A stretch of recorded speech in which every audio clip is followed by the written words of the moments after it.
ETV ప్రేక్షకులకి నమస్కారం. Triple detergent soap శుభమస్తు కార్యక్రమానికి స్వాగతం. ఈనాడు శుభమస్తు కార్యక్రమంలోని గ్రహఫల మంచంలో గ్రహాల యొక్క స్థితిగతులు, వాటి యొక్క శుభాశుభ ఫలితాల గురించి పరిశీలిద్దాం. అలాగే ఈరోజు 12 రాసుల వారికి ఏ సంఖ్యలు కలిసి వస్తాయి, రంగుల యొక్క దిక్కుల యొక్క ప్రాధాన్యత, ఏ దేవతల్ని పూజించాలి, ఏ కార్యక్రమాలు ఏ రాసుల వారు చేపట్టాలి అనేటువంటి అంశాలతో పాటు ధ్యానం అంటే ఏమిటి, ధ్యానాన్ని ఎలా ఆచరించాలి, ధ్యానం యొక్క ప్రయోజనం ఏమిటో ఈనాటి ఆంతర్యంలో పరిశీలిద్దాం. శ్రీ నందననామ సంవత్సరం మార్గశిర మాసం, దక్షిణాయనం, హేమంత ఋతువు. ఈరోజు మార్గశిర శుద్ధ ద్వాదశి ఆధ్యాత్మిక కార్యక్రమాలకి బాగా పనికి వస్తుంది. అలానే వారం హిందువారం లేదా సోమవారం. ఈరోజు చంద్రుడి యొక్క పరిపాలన పూర్తిగా ఉంటుంది. చంద్రగ్రహ ప్రీతికే చేసేటువంటి ఆధ్యాత్మిక కార్యక్రమాలన్నీ కూడా మనశ్శాంతిని కలిగిస్తాయి. ఇక ఈరోజు నక్షత్రం భరణీ నక్షత్రం. ఈ భరణీ నక్షత్రంలో ఈరోజు పుట్టేటువంటి వారికి 3వ పాదంలో పుట్టినట్టయితే దోషం, మిగతా పాదాల్లో దోషం లేదు. ఈ దోష నివృత్తికై విష్ణు సహస్రనామ పారాయణ, అలాగే మహాన్యాసపూర్వక రుద్రాభిషేకం బాగా ఉపయోగపడతాయి. అలాగే ఈరోజు భరణీ నక్షత్రంలో పుట్టేటువంటి వారికి శుక్ర మహాదశతోటి ప్రారంభమవుతుంది. ఇక ఈరోజు 12 రాసుల వారికి ఏర్పడేటువంటి శుభాశుభ ఫలితాలని పరిశీలిద్దాం. ముందుగా మేషరాశి. ఈరోజు మేషరాశి వారిని పరిశీలించినట్టయితే అకారణ చిరాకులు ప్రబలమయ్యేటువంటి సంఘటనలు చోటు చేసుకుంటాయి కాబట్టి జాగ్రత్తలు వహించాలి. ఆర్థికపరమైనటువంటి వ్యవహారాల్లో కూడా చేసినటువంటి పనుల్లో పొరపాట్లు వెలుగులోకి వస్తాయి. విద్యాపరమైనటువంటి విషయాలు సామాన్యం, వృత్తిపరమైనటువంటి వ్యవహారాల్లో అభివృద్ధికై చేపట్టేటువంటి కార్యక్రమాల్లో విఘ్నాల్ని చవిచూస్తారు. ఆందోళనకర సంఘటనలు ఉన్నప్పటికీ తిరిగి సద్దుమణుగుతాయి. ఆరోగ్యంలో కూడా చిరు సమస్యలు తలెత్తుతాయి. ఈరోజు మీ అదృష్ట సంఖ్య 1. ఎరుపు వర్ణం ధైర్యాన్ని కలిగిస్తుంది. దక్షిణ దిశ ప్రయాణాలు శుభకరం. అనుకూల దైవం లక్ష్మీ నరసింహస్వామి.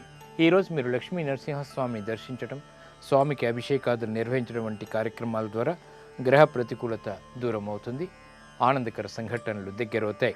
విద్యా సంబంధిత పునఃప్రయత్నాలు ఈరోజు మీకు లాభిస్తాయి.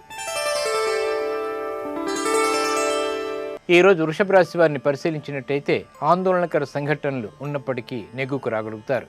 వ్యాపార రీత్యా కూడా అభివృద్ధికి చేపట్టేటువంటి కార్యక్రమాలు ప్రోత్సాహాన్ని ఇస్తాయి. ఆకస్మిక పరిణామాలు ఉద్యోగరీత్యా చోటు చేసుకుని ఆనందాన్ని కలిగిస్తాయి. వృత్తిపరమైనటువంటి వ్యవహారాల్లో కూడా లాభదాయకమైనటువంటి కార్యక్రమ నిర్వహణ కొనసాగించగలుగుతారు. గృహంలో ఆనందకర సంఘటనలు కొనసాగుతాయి. ఈరోజు మీ అదృష్ట సంఖ్య 6. తెలుపు వర్ణం ప్రశాంతతని పెంచుతుంది. తూర్పు దిక్కు ప్రయాణాలు శుభకరం.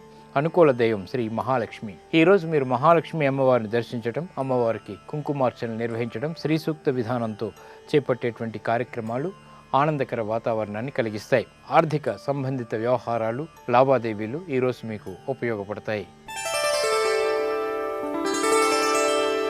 ఈరోజు మిథున రాశి వారిని పరిశీలించినట్టయితే వ్యవహారాల్లో చుక్కెదురు పరిస్థితుల్ని అధిగమించగలుగుతారు.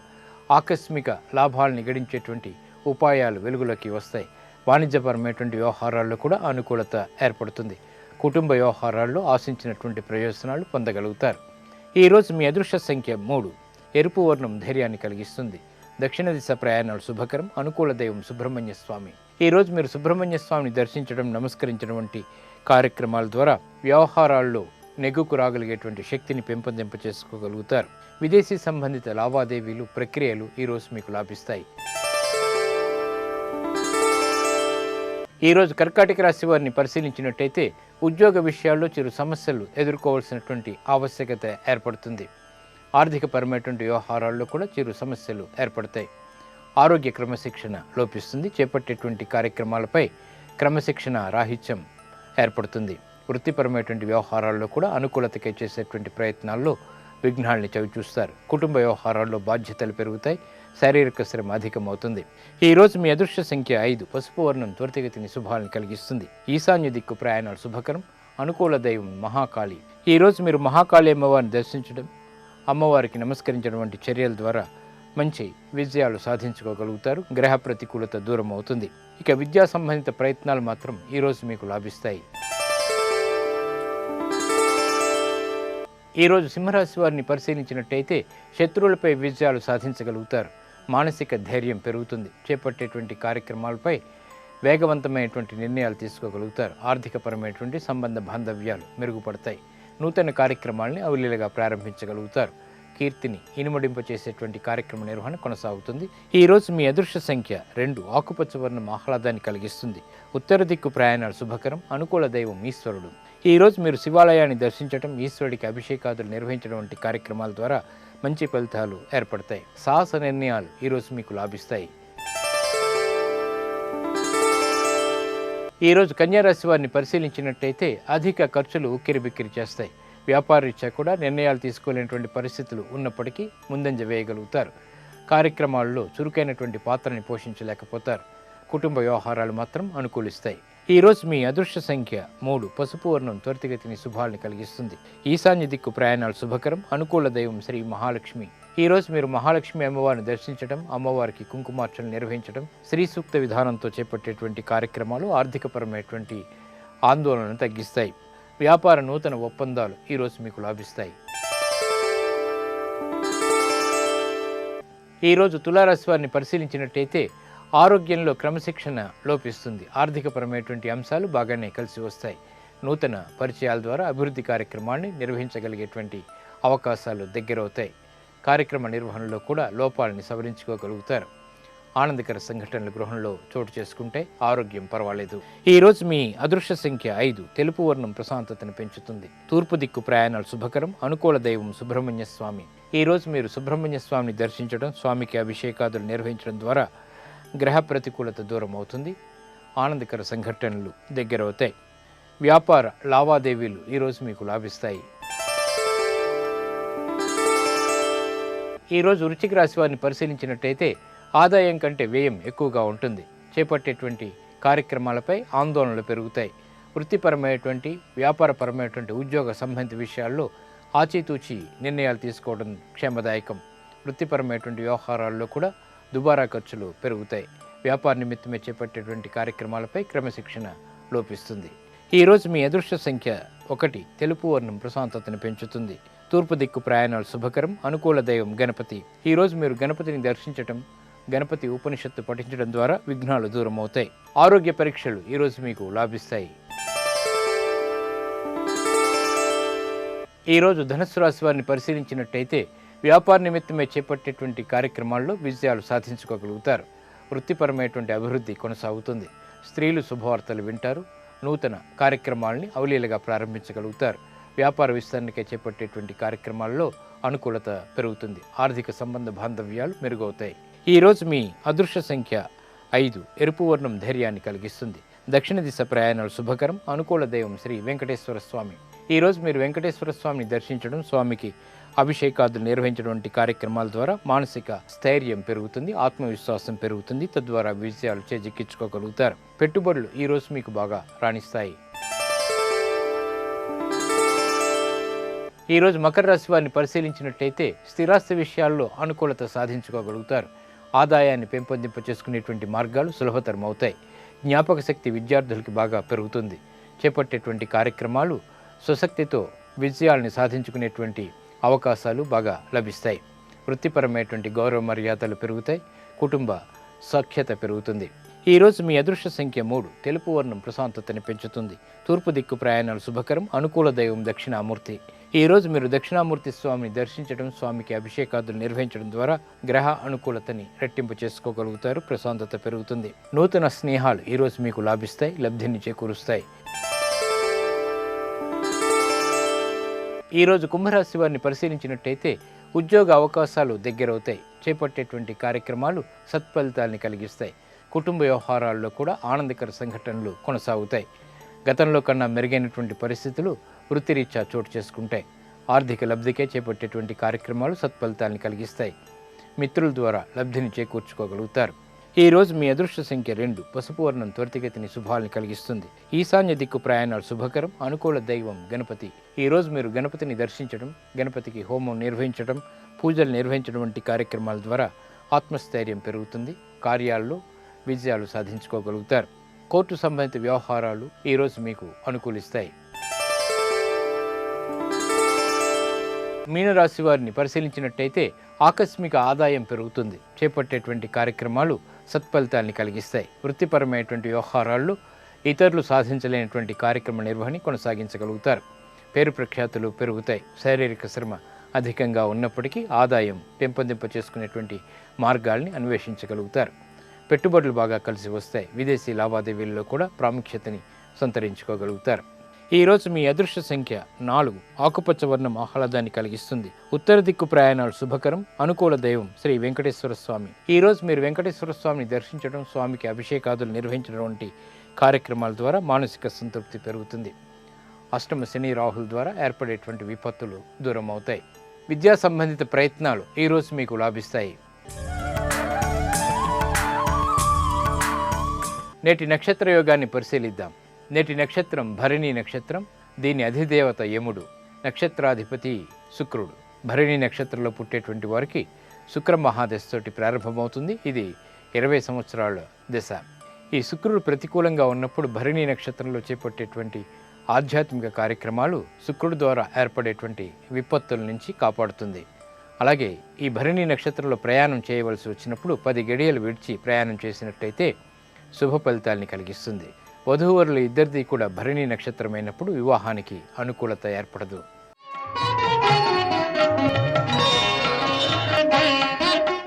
పతంజలి మహర్షి యోగ శాస్త్రంలో అష్టాంగ మార్గాల్ని సూచించారు. అందులో ధ్యానం ఒకటి. ధ్యానం ద్వారా ఆత్మశుద్ధి ఏర్పడుతుంది, ఏకాగ్రత పెరుగుతుంది. ఆ ధ్యానం వల్ల ఎన్నో ప్రయోజనాలు ఉన్నాయి. మరి అవి ఏమిటో పరిశీలిద్దాం. మానవుని మనస్సు చంచలమైనది. అందుకే దీన్ని మర్కటంతో పోల్చారు. పరుగులు తీసేటువంటి మనస్సుని కట్టడి చేయటానికి అనేక యత్నాలు చేస్తుంటాం. గీతాచార్యులు గీతలో అభ్యాసేనతు కౌంతేయ వైరాగ్యేన చ గృహ్యతే, వైరాగ్యపూర్వకమైనటువంటి అభ్యాసం చేత తప్ప మరి దేని చేత కూడా మనసు లోబడదు అని స్పష్టంగా చెప్తారు. దీనికి ధ్యానం ఒక్క మార్గంగా చెప్పారు. ఆహార నివాస అనుష్ఠాన నియమాల్ని పాటిస్తూ తదేక దృష్టితో భగవంతుని ధ్యానిస్తూ అలౌకికమైనటువంటి ఆనందం పొంది దైవత్వాన్ని పొందటానికి ధ్యానయోగం నిర్దేశితమైంది. పతంజలి మహర్షి అష్టాంగ యోగం గురించి కూడా చెప్పారు. యమం, నియమం, ఆసనం, ప్రాణాయామం, ప్రత్యాహారం, ధారణ, ధ్యానం, సమాధి అనే 8 అంగాలు ఈ రాజయోగంలో వ్యక్తి తనలో నిక్షిప్తమై ఉన్నటువంటి కుండలిని శక్తి మూలాధార చక్రం నుంచి సహస్రారం వరకు ఉద్భవించగా భగవంతునిలో లీనమవుతాడని వివరిస్తారు. ఆలోచనల్ని నిరోధించి మనస్సుని ఏకాగ్రంగా నిలపగలిగితే లోనున్నటువంటి భగవంతుణ్ణి దర్శించవచ్చు. దీనికి నిరంతర సాధన కావాలి. జైనం ధ్యానానికి అత్యంత ప్రాధాన్యతనిచ్చింది. తపస్సు వల్ల కర్మఫలాన్ని నశింపచేసి కైవల్యం పొందవచ్చని జైనుల విశ్వాసం. ధ్యానం చేసే కొద్దీ జ్ఞానం పెరుగుతుంది. జ్ఞానం పెరిగే కొద్దీ ధ్యానంలో అవగాహన అదే స్థితిలో మెరుగవుతుంది. ధ్యానం ద్వారా జ్ఞాన సంపన్నులైనటువంటి మహానుభావులు అలాంటి వారు చూపినటువంటి ధ్యాన మార్గంలో నడిచి జ్ఞానవంతులు కావటం అందరికీ సులభ సాధ్యం, ఆచరణ యోగ్యం. ఉచ్ఛ్వాస నిశ్వాసాలని గమనించడం ద్వారా మనలోని అంతర్వాహిని వినగలుగుతాం. ఆలోచనల బంధనాల నుండి విముక్తి పొందుతాం. మనసు అన్ని పరిమితుల్ని అధిగమిస్తుంది. నేత్రాలను సంపూర్ణంగా సావధానంగా చూసేటట్టు చేస్తుంది. అలా ధ్యానం అజ్ఞానపు పొరలను తొలగించి చైతన్యాన్ని విస్తరింపచేస్తుంది. ఇవి ఈనాటి శుభమస్తు కార్యక్రమంలోని గ్రహబల మంచంలోని విశేషాలు. ఇప్పుడు గృహబల మంచంలో వాస్తు విశేషాలు తెలుసుకుందాం. తిరిగి రేపటి శుభమస్తు కార్యక్రమంలో కలుసుకుందాం. నమస్కారం.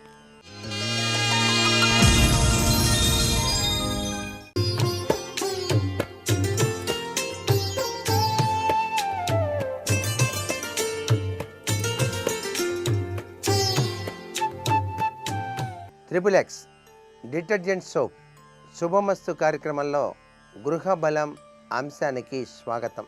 ప్రతి గృహంలోనూ అందరూ కూడా ఆనందంగా గడుపుతూ ఉన్నటువంటి సమయంలో ఏదైనా పని మీద బయటికి వెళ్ళేటప్పుడు లేదా ఏదైనా శుభకార్యరీత్యా కూడా బయటికి వెళ్ళేటప్పుడు మన పూర్వకాలం నుంచి వస్తున్న అనేక విశేషాంశాల్లో సాంప్రదాయబద్ధమైనటువంటి శకునాలకు ఎక్కువ ప్రాధాన్యత ఇవ్వటం మనం గమనించాల్సిన విశేషాంశం. శకునాలు అనేటువంటివి నవీన నారత యుగంలో అనేక మంది చిన్నవిగా భావించినప్పటికీ వాటి వెనకాల అంతరార్థం అనిర్వచనీయమైనటువంటి ఫలితాన్నే ఇస్తోంది అనే విషయాన్ని గుర్తెరగాలి. ఇది వారి వారి అనుభవసారరీత్యా కూడా గ్రహించాల్సి ఉంటుంది సుమా.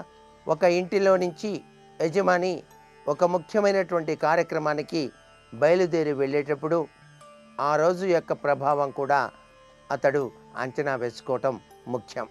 అంటే వారము, శూల ఇటువంటివి కూడా గ్రహిస్తూ తరువాత ఇంటి నుంచి బయటికి వెళ్ళేటప్పుడు తప్పనిసరిగా ఇంటి ఇల్లాలు గృహలక్ష్మి కాబట్టి గృహలక్ష్మికి చెప్పి వెళ్ళి వస్తాను అంటాం, చాలా ముఖ్యమైన విషయం.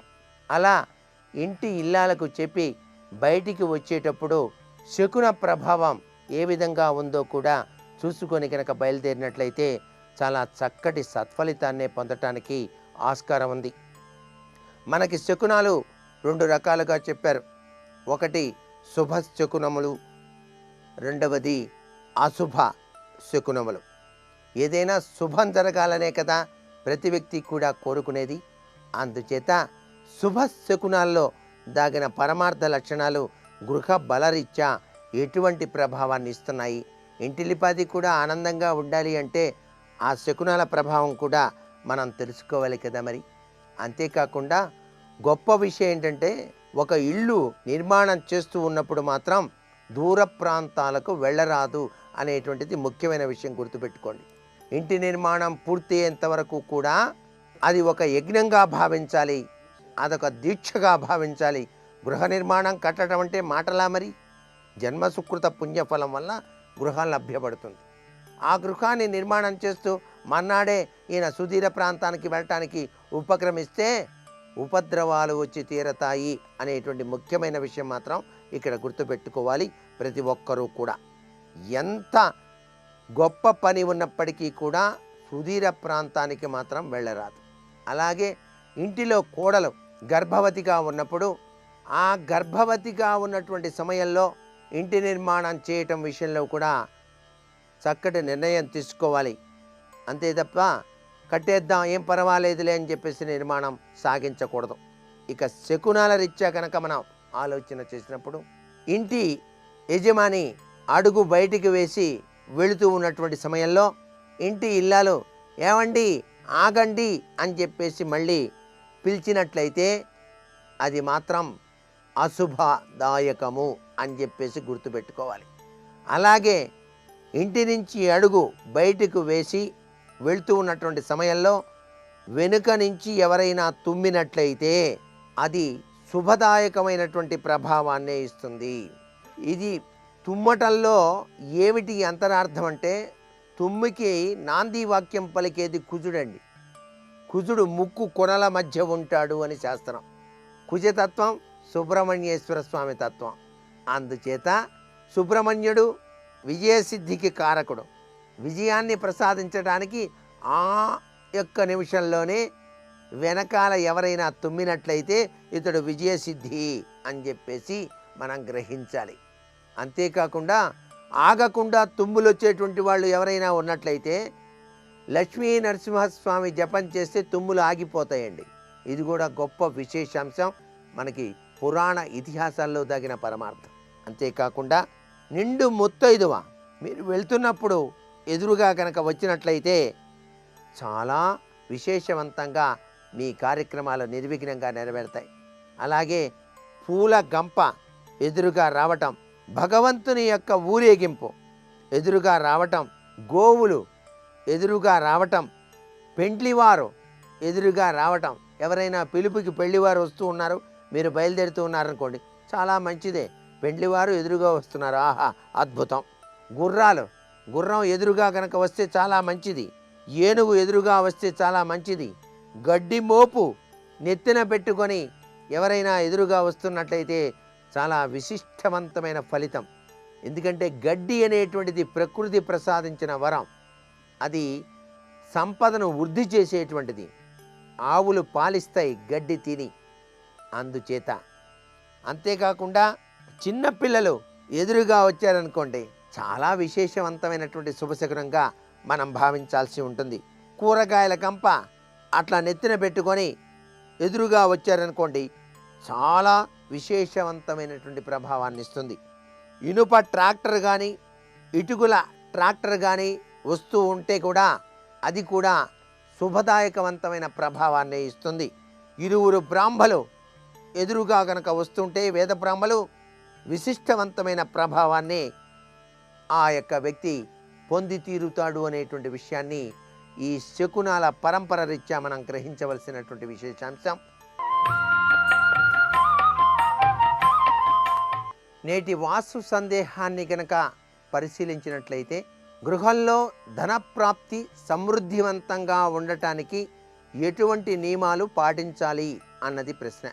రుణగ్రస్త విమోచన, ధనం భారీగా రావటానికి ఇంటి యజమాని ఒక రాగి పాత్రలో నీళ్లు తీసుకొని ఆ పాత్రలో తప్పనిసరిగా పంచదార, తేనె, నెయ్యి ఈ మూడు కొద్ది కొద్దిగా కలిపి ఆ రాగి పాత్రను తీసుకొని రావి చెట్టు దగ్గరకు వెళ్ళి ప్రదక్షిణాలు చేసి తనకు వలసిన తత్వరీత్యా ప్రదక్షిణాలు ఆచరించవచ్చు. అలా ప్రదక్షిణాలు చేసి ఆ యొక్క రాగి పాత్రలోని ఆ యొక్క అమృతతుల్యమైనటువంటి పదార్థాల్ని రావి చెట్టులో పోసి ఇంటికి తిరిగి వచ్చి కాళ్ళు చేతులు కడుక్కొని లోపలికి రావాలి. ఇలా 11 గురువారాలు కనుక చేసినట్లయితే ఇంటిలో ధనప్రాప్తికి లోటు రానే రాదు. ఆనందకరమైన జీవితాన్ని పొందటానికి ఆస్కారం ఉంటుంది అనే విషయాన్ని గుర్తిరగాలి. మరికొన్ని ముఖ్య విషయాలు మర్నాడు చెప్పుకుందామా? మరి సర్వే జనా సుఖినో భవంతు.